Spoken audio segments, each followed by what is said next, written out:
Oh yes.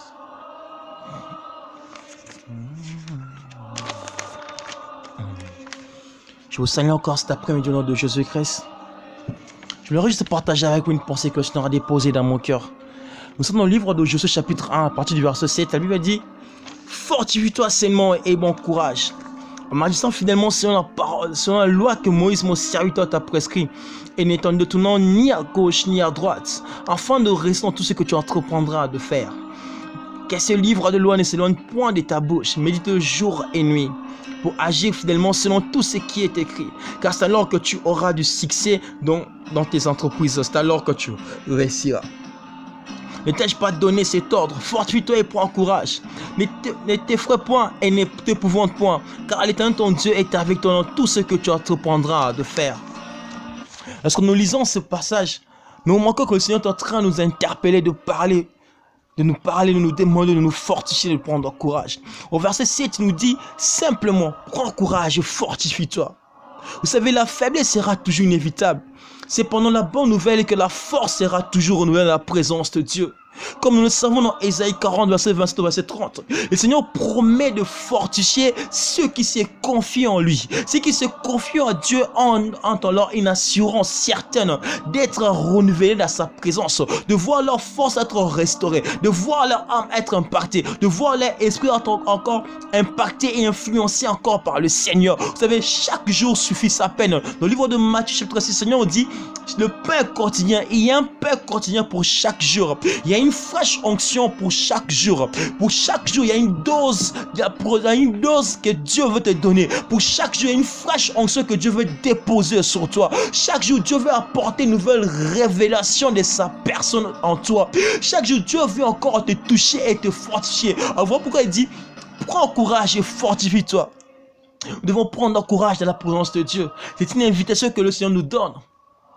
C'est aussi une assurance que le Seigneur nous offre aussi, pour nous dire que si tu viens dans ma présence, tu prendras courage. Si tu n'as pas de courage, viens alors dans ma présence. Si tu sens que la force te manque, viens dans ma présence. Lorsque tu sens la faiblesse en toi, c'est une invitation à la présence de Dieu. C'est une invitation à entrer dans le profondeur de la présence de Dieu. C'est une invitation que Dieu te donne, un peu comme si lorsqu'il parlait à Jean pour lui dire: monte ici, monte encore, je te ferai voir les choses à venir. C'est comme si le Seigneur est en train de t'appeler, de t'attirer encore dans sa présence. Alors viens dans la présence de Dieu. Viens dans sa présence. Oui, notre responsabilité sera toujours de nous fortifier dans la présence de Dieu. Et si nous demande de nous fortifier dans sa présence à travers la prière et notre vie de méditation au quotidien. Au verset 8, nous voyons une similitude comme dans Romains 10, 17, que la nature de parole que nous entendons importe et influence notre perception, mais aussi notre performance. Oui, si que nous attendons nous influence. Voilà pourquoi nous devons constamment nous retourner à la présence de Dieu. Lorsque les hommes parlent, lorsque les circonstances te parlent, c'est bien, mais aussi il faut écouter Dieu.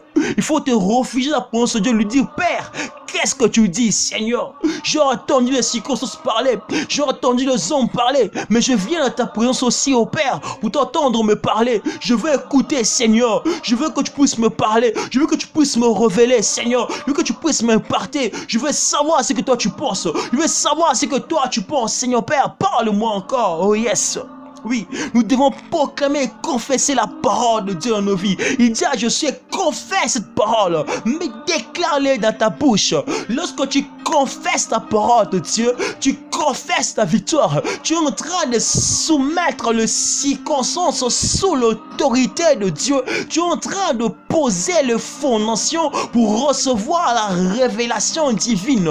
La puissance de proclamation est importante. Lorsque tu proclames la parole de Dieu, tu es en train de parler à ton âme. Tu es en train de dire à ton âme: hey, ne t'agite pas, mais fortifie-toi, sois fort, car le Seigneur est avec nous.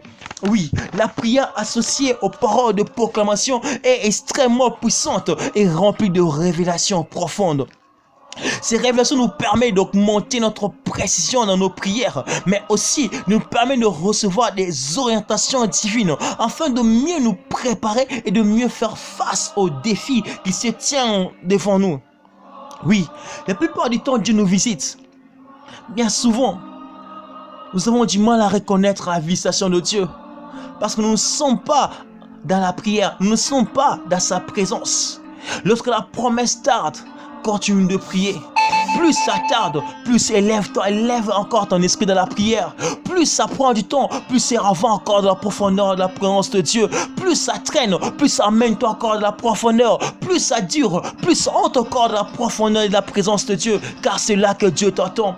Chaque promesse, chaque visitation se fait toujours précéder par un temps de préparation. Et durant le temps de préparation, le Seigneur attend de toi et attend de moi que nous puissions manifester l'attitude de la prière. Car un homme qui a confiance en Dieu, ce n'est qu'un homme qui respire la prière et ce n'est qu'un homme qui prie chaque jour constamment, car il croit beaucoup sans avoir vu d'abord, parce que la prière lui permet de fortifier sa foi. C'est que la prière et la méditation qui te permet de fortifier encore ton espérance en Jésus-Christ, de fortifier ta foi, de te fortifier, de te donner la force dont tu as besoin. N'oublions pas que l'être humain est constitué de ce qu'il mange. Lorsque tu médites, tu es en train de manger spirituellement. Tu es en train de te constituer de la parole de Dieu. Lorsque tu confesses la parole de Dieu, tu es en train de proclamer ta victoire. Lorsque tu rentres en profondeur de la prière, c'est ton esprit qui devient encore plus fort pour dominer sur le désir de la chair. Oui, dans le verset 9, enfin il dit, le Seigneur nous donne l'ordre d'être fort, d'être courageux. Ce qui rêvait que nous devons choisir. Nous devons choisir entre laisser la peur nous paralyser ou rejeter la peur. Nous aurons toujours le choix. Notre âme est une porte et nous avons la clé. C'est à nous de décider. N'oublions pas que la foi et la peur fonctionnent de la même manière. De la même manière que la foi te permet d'attirer, d'activer le promesse de Dieu dans ta vie. De la même manière aussi que la peur permet d'attirer le projet du diable que le diable a contre toi. Oui, nous ne pourrons jamais choisir les circonstances, mais cependant nous avons la responsabilité de choisir nos réactions et nos actions face aux circonstances. C'est ta responsabilité, c'est ma responsabilité, c'est notre responsabilité de choisir notre attitude face à face aux circonstances. Nous devons choisir comment réagir.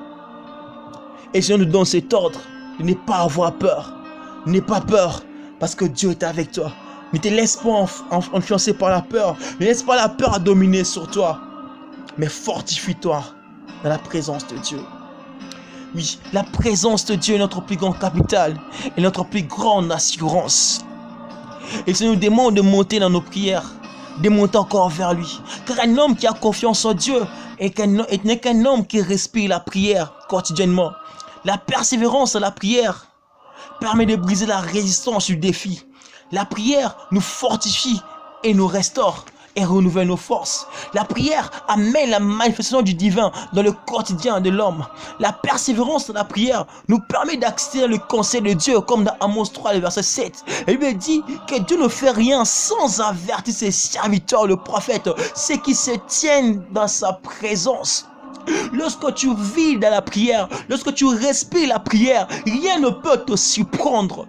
Tu deviens constant dans la présence de Dieu. Tu deviens conscient de ce que Dieu veut dire. Tu deviens sensible à la voix de Dieu. Tu deviens sensible à ce que Dieu veut pour toi. Tu deviens sensible au battement du cœur de Dieu. Ce que Dieu cherche, ce que Dieu désire pour toi cet après-midi, c'est que tu te rapproches encore de sa présence, c'est que tu te rapproches encore de lui. Le Seigneur ne marche qu'avec ceux qui lui font confiance. Le Seigneur ne marche qu'avec ceux qui sont constamment dans sa présence. Alors demeure dans la présence de Dieu et laisse-le encore te fortifier. Que le Dieu de gloire te bénisse. Au nom de Jésus-Christ. Béni tu es. Source de bénédiction, puisses-tu toujours demeurer pour la gloire de Dieu et pour le bien-être de ton environnement. Amen.